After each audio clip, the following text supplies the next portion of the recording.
देखो मार्केट में basically 3 type के क्लाइंट्स होते हैं। फर्स्ट, जिनके पास बजट बिल्कुल नहीं होता, चिंदी।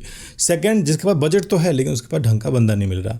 और थर्ड, जिसके पास बजट भी है लेकिन उसको सिर्फ एजेंसी के पास ही जाना, उसको फ्रीलांसर के पास नहीं जाना। तो फिर एक एक करके हम सारे क्लाइंट को समझे। इससे पहले हम समझते हैं कि एक एजेंसी में और एक फ्रीलांसर में डिफरेंस क्या है, बेसिकली दोनों किस टाइप का वर्क करते हैं। तो फिर इसको मैं आपको एक एग्जांपल के जरिए मैं इसको समझा रहा हूँ। मान लो कि आप किसी दुकान पे गए और दुकानदार को आपने बोला कि भाई मेरे को देख के बताओ कि मेरे पे कौन सी शेरवानी अच्छी लगेगी। तो दुकानदार ने बोल दिया कि देखो भाई ये है जो शेरवानी आप पे बहुत ज़्यादा अच्छी लगेगी। उन्होंने आपको 1-2 ऑप्शन दिखाया, बोला हाँ देखो ये शेरवानी आप पे अच्छी लगेगी। तो ये हो गया फ्रीलांसिंग वाला स्टाइल। सेकंड केस में आप किसी दुकान पे गए और आपने पूछा कि भाई बताओ मेरे पे कौन सी शेरवानी अच्छी लगेगी। तो उसने आपको देखा और देखते ही समझ गया कि भाई ये शेरवानी लेने आया है, इसका मतलब इसकी शादी होने वाली है। और आपको देख के ही उन्होंने बहुत सारे बिजनेस प्लान बना लिए कि भाई हम इसको फोटोग्राफी बेच सकते हैं, बैंकेट हॉल बेच सकते हैं। मतलब फोटोग्राफी से लेके बैंकेट हॉल से लेके वेडिंग वेन्यू से लेके और डेकोरेशन तक सब कुछ आपको वो बेचना चाहेगा, सब कुछ आपको वो बताएगा, सब कुछ आपको वो बेचना चाहेगा, क्योंकि वो समझ गया कि भाई आपको इन सब चीज़ों की जरूरत आगे पड़ने वाली है। और आपको भी क्या दिक्कत है यार, एक ही जगह आपको सारा सामान मिल रहा है, सब कुछ मिल रहा है और बंदे ने अच्छा कुछ दिखाया आपके लिए शेरवानी, तो उस पर ट्रस्ट भी आपका जनरेट हो गया है। तो ये था एजेंसी के काम करने का स्टाइल। तो एजेंसी में और फ्रीलांसर में डिफरेंस क्या है, बस सोच का, थिंकिंग का, कि आप बिजनेस कैसे करते हो और वो बिजनेस कैसे करता है। इसके अलावा और कोई डिफरेंस नहीं है, ठीक है। तो एक एक करके हम समझते हैं क्लाइंट्स के बारे में, और जब आप इसको समझोगे तो आपको 100% समझ में आ जाएगा कि भाई एक एजेंसी की तरह कैसे काम करे और एक फ्रीलांसर की तरह कैसे काम करे और क्या क्या गलती आप कर रहे हो। तो सबसे पहले हम क्लाइंट्स की बात करते हैं जिनके पास बजट नहीं होता। देखो अब जिनके पास बजट नहीं है उसके बाद हम क्यों करें, हमारे पास टाइम नहीं उसके लिए बात करने का, तो उसको जान देते हैं तेल लेने के लिए। हम सेकंड वाले क्लाइंट बात करते हैं कि जिनके पास बजट तो है लेकिन उसके पास ढंग का बंदा नहीं मिल रहा, ठीक है। अब मार्केट में इतने सारे लोग हैं तो उसको ढंग का बंदा मिल क्यों नहीं रहा, ढंग की एजेंसी या ढंग के लोग उसको क्यों नहीं मिल रहे। इसको जब अगर आप समझ जाओगे तो आपकी सारी प्रॉब्लम सॉल्व हो जाएगी और आपके पास हो सकता है अच्छे क्लाइंट्स आए और अच्छे तरीके से आप चीज़ों के लिए डील कर सको। देखो ये वो क्लाइंट है जिन्होंने बहुत पैशन के साथ, बहुत ही प्लानिंग के साथ अपना बिजनेस स्टार्ट किया है, तो अब उसका बिजनेस सही चलने लगता है तो वो सोचता है कि भाई हम अब थोड़ा सा काम हम एजेंसी को दे देते हैं, कोई ग्राफिक डिज़ाइनिंग की या कोई सोशल मीडिया की एजेंसी को हम हायर कर लेते हैं, वो हमारा डिजिटल का सब कुछ देखेंगे और हम बाकी सारी चीज़ों पे ध्यान दे पाएंगे। तो बेसिकली वो कहाँ से हायर करते हैं, गूगल पे जाते हैं, सर्च मारते हैं और वो मिड रेंज की एजेंसी हायर करते हैं। बड़ी एजेंसी के पास वो जा नहीं सकते, उनका बजट बहुत ज़्यादा होता है, उनका जो चार्जेस होते हैं बहुत ज़्यादा है, इसीलिए वो मिड लेवल अपने बजट के वो बंदे ढूंढते हैं जो मिड लेवल की एजेंसी होती है। तो फिर वो गूगल पे जाते हैं या फिर कोई एड्स देख के या सर्च करते हैं सोशल मीडिया एजेंसी या ग्राफिक डिज़ाइनिंग एजेंसी या डिजिटल मार्केटिंग एजेंसी, वो सर्च करते हैं और उनसे मीटिंग फिक्स होता है। जैसे ही मीटिंग फिक्स होती है उनकी ज़िंदगी में भसर स्टार्ट हो जाती है। देखो ये जो मिड रेंज वाले एजेंसी होते हैं वो कौन लोग होते हैं, इनके टीम में 6 या 7 लोग होते हैं। एक होता है मार्केटिंग वाला बंदा जो विवेक बिंद्रा का बहुत डाई हार्ड फैन होता है। 2 होते हैं इसको फाउंडर जो केस स्टडी कम और बाली के जाने का टिकट ज़्यादा देखते हैं कि भाई बाली में क्या डिस्काउंट चल रहा है, ठीक। 2 होते हैं इनके डिज़ाइनर। एक डिज़ाइनर होता है जो डिज़ाइनिंग कम और शेयर मार्केट में ज़्यादा इन्वेस्ट करता है क्योंकि उनको लगता है कि भाई कैनवा से आने के बाद मेरी ज़िंदगी खत्म होने वाली, ख़राब होने वाली है। तो 2 होते हैं उनके डिज़ाइनर, एक प्रिंट पे काम करता है और एक डिजिटल पे काम करता है। एक होती है इनके टीम में कंटेंट राइटर जो कंटेंट राइटिंग पे कम और 50 शेड ऑफ ग्रे के बहुत बड़ी टॉप फैन होती है, ठीक है। और एक होता है इनका ऑफिस बॉय जो सबका बाप होता है, सबका खोज खबर इसके पास होता है, ठीक है। तो इस टाइप की वो एजेंसी होती है। तो अब क्लाइंट को क्या पता है कि भाई इनके एजेंसी में क्या चला, उनको लगता है भाई 6 लोगों की टीम है तो मीटिंग पे उनको बुलाते हैं। जब ये लोग मीटिंग पे जाते हैं तो बेसिकली 3 लोग जाते हैं, एक मार्केटिंग वाला होता है और दोनों फाउंडर होते हैं। जो मार्केटिंग वाला बंदा होता है वो क्लाइंट से वही क्वेश्चन पूछता है जिनके बारे में क्लाइंट ने रिसर्च किया होता है। ये क्या करता है, 4 बुक ब्रांडिंग का पढ़ लेते हैं, उसी में से क्वेश्चन पूछ के आते हैं। अब क्लाइंट को लगता है यार ये तो बहुत ही सही लोग हैं, इनको तो सब कुछ पता है, जो मैं सोच रहा था मेरी तरीके से बात करें, मेरी तरीके से सोच के रहे, और उनका ट्रस्ट वहाँ पे बिल्ड हो जाता है। कॉन्ट्रैक्ट साइन होता है 3 मंथ का और काम वहाँ पे स्टार्ट हो जाता है। अब वो जो कंटेंट वाली जो लड़की थी, बेसिकली ज़्यादा लड़की ही होती है, लड़का मैंने बहुत कम देखा इसलिए मैं लड़की बोल रहा हूँ। अब जो कंटेंट वाली जो लड़की होती है अब वो बन चुकी है क्लाइंट के लिए ब्रांड मैनेजर, क्लाइंट के लिए कम्युनिकेशन मैनेजर, कि भाई अब वही कम्युनिकेट करेगी क्लाइंट के साथ। सारा का सारा मेल पे होता है, सारी जितनी बकचोदी होती है वो मेल पे होती है, मतलब छोटा छोटा चीज़ भी मेल पे डिस्कस होगा। अब क्लाइंट को लगता है यार ये तो बहुत ही प्रो लोग हैं, सब कुछ मेल पे करते हैं, सबका रिकॉर्ड होता है, और क्लाइंट को बहुत अच्छा लगता है और बहुत खुश होता है यार चलो अब मैंने फाइनली एजेंसी हायर कर ली, तो अब हम अपना काम पे ध्यान देंगे, प्रोडक्ट सेलिंग पे या फिर प्रोडक्ट डेवलपमेंट पे या मार्केट पे हम ध्यान देंगे। उनको लगता है चलो हमने बढ़िया एजेंसी हायर कर ली। लेकिन एजेंसी में अलग ही भसर मची होती है। अब जो ये मार्केटिंग वाला बंदा था वो बड़ी बड़ी बातें करके तो आ गया, और ये हर क्लाइंट के साथ ऐसी बातें करता है। ये नहीं कि किसी क्लाइंट के लिए रिसर्च करके जाता, बिल्कुल नहीं। उनको 4 बुक पढ़ लिया, 4 क्वेश्चन दाग दिया, बस खत्म। अब जो बंदा सच में काम करेगा डिजाइनर, उसको घंटा नहीं पता कि भाई आगे करना क्या है, किस क्लाइंट का टारगेट क्या है, विजन क्या है, किस टाइप से काम कर रहा हूँ, उसे कुछ नहीं पता, क्योंकि उनकी ज़िंदगी में एक अलग टेंशन है कि भाई कैनवा आ गया, मेरी जॉब जा रही है, तो वो डिज़ाइनिंग पे कम और शेयर मार्केट पर ज़्यादा आजकल ध्यान दे रहा है, तो उसको ये सबसे फ़र्क नहीं पड़ता। तो फाइनली ये सब करके काम स्टार्ट होता है। अब ये लोग बहुत डिस्कशन करके पूरा टीम एक साथ बैठ के ये प्लान बनाता है। प्लान वही होता है जो पीछे भी इन्होंने सेम बनाया होता है कि भाई महीने में 30 हम लोग ग्राफिक पोस्ट करेंगे, 25 होगा आपके ब्रांड के बारे में, और 5 हम फेस्टिवल के बारे में पोस्ट करेंगे। जो फेस्टिवल आएगा हम वो फेस्टिवल के बारे में पोस्ट करेंगे। तो फर्स्ट मंथ ये लोग बहुत ही एग्रेसिवली काम करते हैं और 30 में से 30 पोस्ट कर देते हैं ब्रांड के बारे में। भाई ब्रांड करता क्या है, ये वो प्रोडक्ट, मतलब हर पोस्ट में अलग ही डिज़ाइन, अलग ही थीम, अलग ही अतरंगी थीम ये लोग पोस्ट करते जाते हैं। क्लाइंट को लगता है भाई ऐसे ही काम होता होगा, ये लोग इतने प्रो है तो इनको तो हम क्वेश्चन कर नहीं सकते। तो देखते हैं 3 मंथ का कॉन्ट्रैक्ट है, हम देखते हैं आगे क्या होता है। तो फिर अगले महीने से उनकी टीम में भसर होना स्टार्ट होता है। ये सारा काम तो ये फर्स्ट मंथ में ही कर दिया। अब ये लोग करे क्या, क्योंकि प्लानिंग तो इनको आता नहीं है, ब्रांड के बारे में समझते नहीं है, और उनके फाउंडर अलग ही बिजी है किसी और क्लाइंट तोड़ने में। तो ये लोग करते क्या है, सारा का सारा काम आ जाता है वो कंटेंट राइटर पे, जो कि 50 शेड ऑफ ग्रे की फ़ैन है। मतलब उनका फेवरेट मूवी होता है 50 शेड ऑफ ग्रे, और उनको डिज़ाइन भी वैसी ही चाहिए। तो फिर डिज़ाइनर में और जो कंटेंट राइटर होती है, जो कि आजकल क्लाइंट मैनेजर बन चुकी है, उनमें असली वो होना स्टार्ट होता है। वो सब कुछ को अपने स्टाइल से अतरंगी अलग अलग टाइप से अलग शेड में बनाने की कोशिश करती है, और डिज़ाइनर बोलता है भाई ये नहीं जाएगा, उनका अलग ही फंडा है।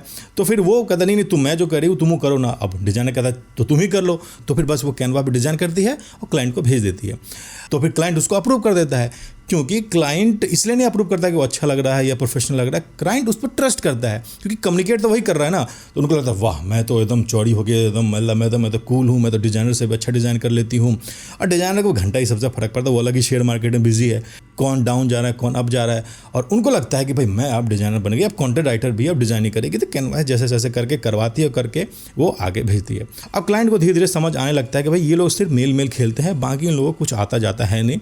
तो वो लोग बोलते हैं भाई सामने उसके फाउंडर को बोलते हैं कि देखो एक बार हम मिल के बात कर लेते हैं, क्योंकि जैसा मैंने प्लान किया था वैसा कुछ यहाँ पे हो नहीं रहा, मेरा उससे कुछ फ़ायदा नहीं हो रहा, ना कोई लोग जान रहे हैं, ना कोई इंगेजमेंट है, नहीं कहीं पे कुछ है। तो जैसे ये लोग सुनते हैं, अब उनके फाउंडर जो बाली के टिकट जाने का प्लान करी तो सीरियस हो जाती है कि भाई हाँ भाई हम मिल के बात करते हैं भाई हो क्या रहा है यहाँ पे। अब जब मिल के जब वो बात करते हैं तो डिज़ाइनर का पॉइंट यहाँ पे सही होता है। डिज़ाइनर अपना पॉइंट बता रहा होता है कि डिज़ाइनर का पल रहा वहाँ भारी होता है मीटिंग वाले कैबिन में, तभी डिज़ाइनर का सेलफोन बजता है, पवन सिंह का रिंगटोन वहाँ बजना स्टार्ट होता है। बस वहीं पे सामने वाले उसको जज कर लेते हैं और फिर कहते हैं चलो ठीक है।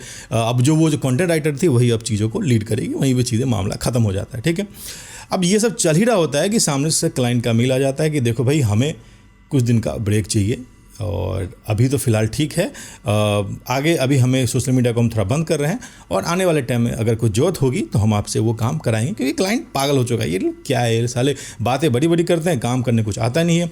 अब वो जो मार्केटिंग वाला बंदा था उसके हाव भाव ही बदल गए। अब क्लाइंट को 36 गालियाँ देना स्टार्ट करेगा, अरे वो तो चूतिया था, उसको साले कुछ पता ही नहीं, ब्रांड के बारे में पता नहीं कैसे मार्केट में बिजनेस कर रहा है। ये कर कुरा के ये लोग अपना एक मोटिवेशनल स्पीच देते हैं और आगे अपनी लाइफ में बढ़ जाते हैं, दूसरे को फांसने के लिए चले जाते हैं। अब ये क्लाइंट का जो प्रॉब्लम था कि भाई उसके सोशल मीडिया के थ्रू जो ब्रांड बिल्डिंग कर सके, जो एक थीम सेट कर सके, जो कस्टमर से इंगेज कर सके, वो प्रॉब्लम इसका सॉल्व हुआ ही नहीं। और अब क्या है कि अब वो छोटे एजेंसी के पास कभी जाएगा नहीं, और बड़ी एजेंसी के पास जाने के पास फ़िलहाल उसका बजट नहीं है। तो वो सॉल्यूशन निकालता है कि भाई क्यों ना मैं ग्राफिक डिज़ाइनर को अपने अंदर हायर कर लेता हूँ, मैं ही उसको गाइड करूँगा, इतना तो साला मुझे भी आता है कि मैं उसको गाइड कर दूँ, वो चीज़ें कर लेगा। तो 60% मार्केट में ऐसी काम हो रहा है भाई, थक हार के एजेंसी क्या कर लेते हैं, इन हाउस बंदा हायर कर लेते हैं, उनको गाइड करते रहते हैं, और उनके ऊपर एक और कोई ब्रांड मैनेजर कोई डाल देते हैं, काम ऐसे चल रहा है। अब जब तक ये एजेंसी उनका क्लाइंट रहता है, वो जो उनकी अकाउंट मैनेजर थी वो उनको भड़काते रहते हैं, अरे फ्रीलांसर तो बेकार होते हैं, वो टाइम पे काम करके नहीं देते, उनको ब्रांड है कुछ समझ नहीं होता, फ्रीलांसर से काम करना बेकार है, एजेंसी हम लोग प्रो लोग हैं, हम इस पर काम करते हैं। अब सामने क्लाइंट भी सोचता है हाँ यार बात तो सही है, लेकिन धीरे धीरे उनका ये भ्रम टूट जाता है, और बाद में इस टाइप से मार्केट में चीज़ें चल रही है। इसलिए जब आप किसी मीटिंग में जाते हो किसी फ्रीलांसिंग काम के लिए, तो वो आपसे वो काम को छोड़कर हर बातें करते हैं, वो आपको जानना चाहते हैं बेसिकली कि आप क्या सोचते हो, क्या थिंकिंग है, कैसे काम करते हो, कितना समझ है। तो फिर इस सब चीज़ से आपने बिना बताए हुए समझ लिया कि फ्रीलांसर कैसे काम करते हैं। और अगर आप नहीं समझे तो मैं आपको ये 10 पॉइंट में बताता हूँ कि आपको क्या करना चाहिए और आपको क्या नहीं करना चाहिए। ठीक है, तो फिर सबसे पहला पॉइंट यहाँ पे क्या है, क्या वर्ड वाले गेम से खेलो। आप लोगो डिज़ाइन बोलना बंद करो, आप बैनर डिज़ाइन बोलना बंद करो। सबसे सबसे पहला काम, और उसको आप बोलोगे ब्रांड आइडेंटिटी डिज़ाइन करते हैं हम, या फिर हम डिजिटल मार्केटिंग देखते हैं, या फिर हम डिजिटल कम्युनिकेशन डिज़ाइन करते हैं अगर आप बैनर डिज़ाइन करते हो तो। ये पहला इंप्रेशन आपका पड़ता है। सेकंड पॉइंट आपको क्या ध्यान रखना चाहिए कि आपको अपना सोशल प्रोफाइल बहुत अच्छा बनाना है। आपकी वेबसाइट हो, नहीं भी हो तो इंस्टाग्राम पेज या जहाँ भी आप रखते हो, वेबसाइट तो होना ही चाहिए, उसको बहुत अच्छे से रखो और वहाँ पे ब्रांडिंग कैंपेन के बारे में बात करो कि आपने किस किस ब्रांड के लिए कैसे कैसे प्रॉब्लम सॉल्व किया है। ना कि आप वो करो कि भाई मैंने ये बैनर बनाया, वो बैनर बनाया। बैनर देख के कोई नहीं आता यार, बैनर देख के जॉब के ऑफर आते हैं, फ्रीलांसिंग काम शायद ही कम मिलता है। अगर आपको फ्रीलांसिंग काम भी मिलता है तो बीच में एक बंदा खाने वाला होता है, कोई बंदा होता है जो आगे से काम लेता है और आपसे काम करा के बीच में पैसे खा लेता है। तो वो अगर आप करना चाहते हो तो आपके लिए बेस्ट है, लेकिन उससे कोई फ़ायदा नहीं होगा। तो इसीलिए अपना सोशल प्रोफाइल आप स्ट्रांग बनाओ। थर्ड पॉइंट क्या है कि सबसे पहले आप क्लाइंट को समझोगे, भाई क्लाइंट को चाहिए क्या, उसको सिर्फ बैनर चाहिए या फिर अपना एक कम्युनिकेशन करना चाहते हैं या फिर एक ब्रांड बिल्डिंग करना चाहते हैं या अपने मैसेजिंग को वो आगे लेके जाना चाहते हैं। पहले क्लाइंट को समझो, क्लाइंट का विजन समझो, क्लाइंट का मिशन समझो, क्लाइंट का ऑडियंस को समझो, क्लाइंट के प्रोडक्ट को समझो, तब जाके उन पर आप काम स्टार्ट करो, जो मैं पहले भी आप लोगों को बता चुका हूँ। फोर्थ पॉइंट यहाँ पे क्या है, फोर्थ पॉइंट है कि आप लिमिटेड क्लाइंट के साथ काम करो, ठीक है। अब यानी कि ये भी ले ले, वो भी ले ले, ये काम ले ले, वो, तो इसमें क्या है आप कोई भी चीज़ टाइम पर डिलीवर कर नहीं पाओगे, ठीक है। आप लिमिटेड क्लाइंट के साथ काम करो, उनके लिए अच्छा काम करो। जब आप उनके लिए अच्छा काम करते हो तो आपको वहाँ से पैसे भी अच्छे मिलते हैं, प्लस वहाँ से कॉन्टैक्ट भी अच्छा मिलता है, प्लस उनसे उनके नेटवर्किंग में भी आप शामिल हो जाते हो, जिसके थ्रू आपको और भी ज़्यादा क्लाइंट वही लोग आपको दे देंगे अगर आप एक पे अच्छा काम करोगे तो, ठीक है। फिफ्थ पॉइंट यहाँ पे क्या है कि अपनी एजेंसी आप तभी स्टार्ट करो, अपने नीचे आप तभी कोई बंदा हायर करके आप ज़्यादा क्लाइंट के लिए भागो जब आप किसी ब्रांड को जीरो से और एक हीरो बना चुके हो, तभी आप एक एजेंसी रजिस्टर करो या फिर एक एजेंसी स्टार्ट करो या अपने नीचे किसी को हायर करो। नहीं तो कोई फ़ायदा नहीं, तो आप वही मार्केटिंग वाला बंदे बन के रह जाओगे, ठीक है। सिक्स पॉइंट क्या है कि अगर आप एक काम कर रहे हो तो दूसरा काम तभी पिच करो जब आपने एक काम को सही से डिलीवर कर लिया। मान लो कि आपने लोगो बना रहे हो तो लोगो आपने सही से डिलीवर किया है, तभी आप डिजिटल मार्केटिंग के लिए पिच करो, ठीक है। और अगर कोई काम आप नहीं करते हो तो अपने क्लाइंट को उस सर्विस के लिए किसी दूसरे बंदे के पास मत जाने दो, क्योंकि ये जो कॉर्पोरेट का जो वर्ल्ड है ना, ये एक जंगल है और यहाँ पे एक से एक हंटर बैठे हुए हैं आपका क्लाइंट खाने के लिए। तो ट्राई करो कि सारा सॉल्यूशन आप ही उसे करके दो या आप जुगाड़ लगा के उसको करवा के दो, क्योंकि अगर दूसरे के पास जाएगा तो साथ में आपका क्लाइंट भी लेके जा सकता है वो बंदा, ये चांसेस रहता है, ठीक है। सेवंथ पॉइंट क्या है कि थोड़ा काम से ब्रेक लो, थोड़ा घूमो। भाई सामने वालों को पता लगे भाई आप घूमते भी हो, आपको अपना ड्रीम भी है जिसमें आप ट्रैवल करते हो, तो इस पर अच्छा इंप्रेशन पड़ता है क्लाइंट पे। ये नहीं कि भाई कंप्यूटर बैठे हुए हैं पतले से जाके और आँख चश्मा लग रहा है तो क्या ही आपको कोई सीरियस मिलेगा, है ना।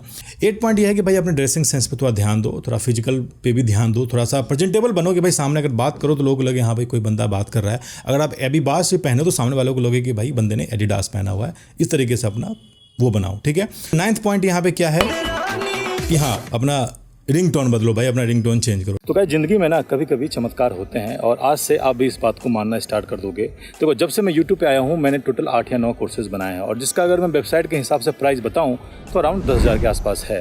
लेकिन ये सारे के सारे कोर्सेज सारे के सारे वो आपको 1599 में मिल रहा है। ये ऑफर समझ लो आज रात के लिए ही है। देखो कोई चमत्कार होता है तो लिमिटेड टाइम के लिए ही होता है, ठीक है। तो आज रात तक ये ऑफर है, 1599 में आपको सारे कोर्सेज मिल रहे हैं। इसके अंदर वीडियो एडिटिंग, ग्राफिक डिज़ाइन और मोशन ऐड, वीडियो ऐड, सारे के जितने भी कोर्सेज हैं सारे के सारे इस बंडल में इंक्लूड है।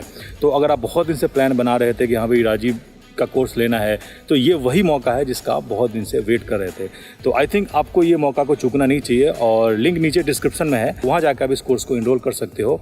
और ये कोई सपना नहीं है, ये सच में हकीकत है।